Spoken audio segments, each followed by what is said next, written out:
All right. Let's just talk a little bit about the basics. How many of us have heard of the EFC? EFC. Expected Family Contribution. Colleges use the EFC to determine your eligibility for financial aid, parent and student income, and liquid assets determine EFC. It's very important. And something that's also very important. A lot of people are aware of the EFC, but people are not aware that you don't have to wait to file a FAFSA form to figure out what your EFC is. One of the things that happen when you do college, when you deal with college, you oftentimes find out your EFC about 2 months before you have to decide what school you're going to. One of the things that college planners are able to do is help you to identify what your EFC is right now, and also to help you realize that you can adjust your EFC, your expected family contribution. So we'll get into that in a couple seconds. So again, colleges use the EFC to determine your eligibility for financial aid. Parent and student income and liquid assets determine your EFC. And the EFC is the minimum you are expected to contribute towards college costs. Financial and family info provided on the FAFSA form. So that's the form that's due, and actually there's been some changes to that. We're actually, you can start doing it sometime in October. The CSS profile is kind of like the equivalent of the FAFSA form. It's an additional form that you have to file when you go for private institutions. Many private institutions use CCS. Some of them just use FAFSA, but many do the CSS profile. Well, how is financial need determined? Because there's two components. There's the expected family contribution, and then there's the financial need. In a couple seconds, I'm going to show you guys a general example, and then I did some research, and I'm going to show you a specific example with 2 schools, East Stroudsburg and Swarthmore College. And I'll show you guys that in a second. So how is financial need determined? First thing they do is we look at what's called the cost of attendance. Every school has a cost of attendance. Tuition, fees, books, supplies, room and board, transportation, personal expenses. All of those make up the cost of attendance. Now, what's going to happen is the cost of attendance is established on a yearly basis, because you know just about everything in that column goes up. So the cost of attendance is established, probably even on a semester-by-semester basis. Then what we're going to do is we're going to subtract out that EFC, which is your expected family contribution. That's from your parents' income, your students' income, and your spouse's income if you're like divorced or something like that. All of that is going to factor in. You're going to have your cost of attendance minus your family contribution, and that's going to establish what's called your financial need. Now this is where it gets very, very interesting.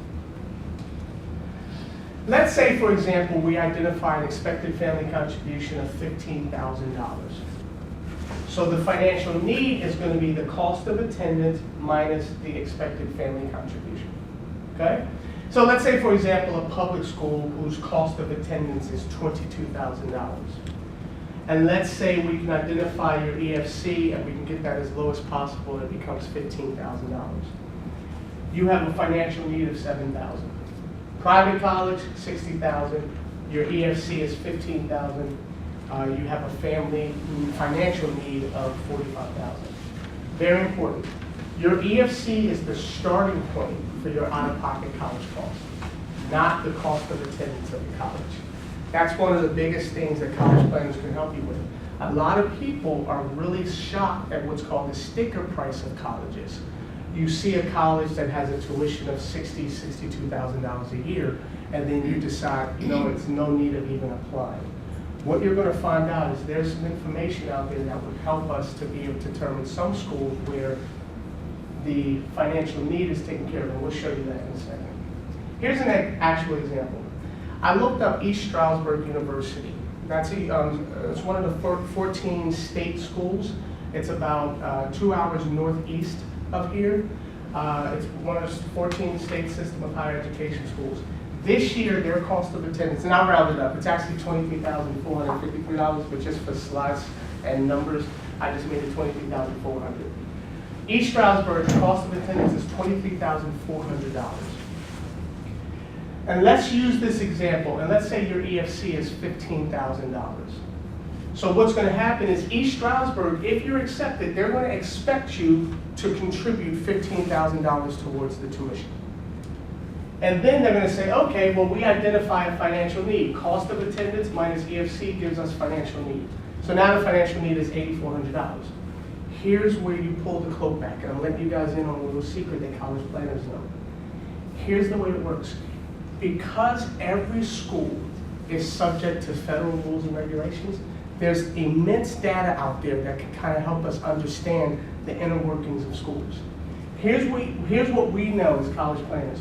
East Stroudsburg historically meets your financial need, the difference between the cost of attendance minus your EFC, $8,400. They historically meet the need at about 36.8%. And so what they typically do, if you got an award letter that gave you about 36% of your financial need, that's probably what East Stroudsburg is going to do. If you get, and that's another thing that college planners can help with. Because sometimes when you get an award letter and they offer you $6,000, you don't know if historically for them that's good, and you're like, great, thank you.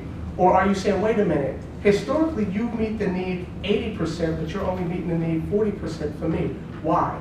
Well, because they're looking for a certain type of student, a certain SAT score, a certain ACT score, and so there's all sorts of stuff that, again, informed buyers will be made aware of when they work with college planners. But in this case, East Stroudsburg says we're only going to meet the need of 3,000, 36%. So now we have an unmet need of 5,400. So now you have an EFC plus your unmet need, so now it's $20,400 that you're expected to contribute. So total cost to the parent, $20,400. And I'll throw this in as a little free thing too. East Stroudsburg, their 4-year graduation rate, 38%. 4-year graduation rate is 38%. There's a variety of different reasons for that. Not just East Stroudsburg. I mean, every school we know what their graduation rates are.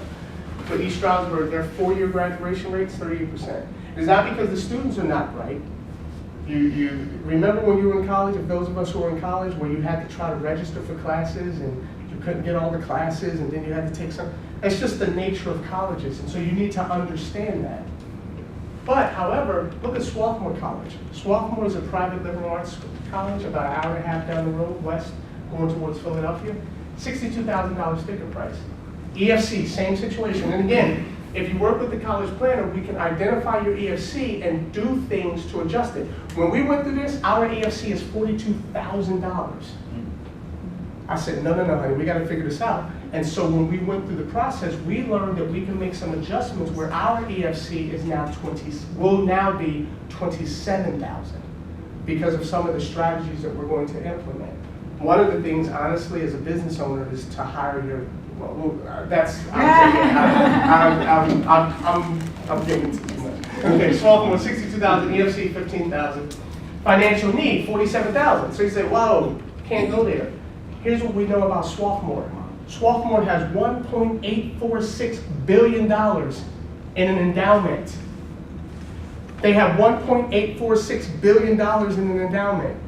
They are not subject to some of the rules and regulations as it relates to that endowment. So if you wanted to go to Swarthmore and if we can work with you and work with your child or children early enough, get their SAT scores as strong as possible, get their ACT scores, because we know what their percentile is. We know Swarthmore needs at least a 34 ACT to be in the 75% percentile. When you're in the 75% percentile, they step up with that. And those are all of the things that college planners know, and we can help you with that.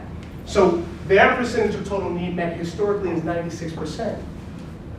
Unmet need, $2,000. EFC plus unmet need, $17,000. Total cost to the parents, $17,000. Why did I pick Swarthmore? Because friends of ours at church, Dana, you don't know the last name, she goes to Swarthmore.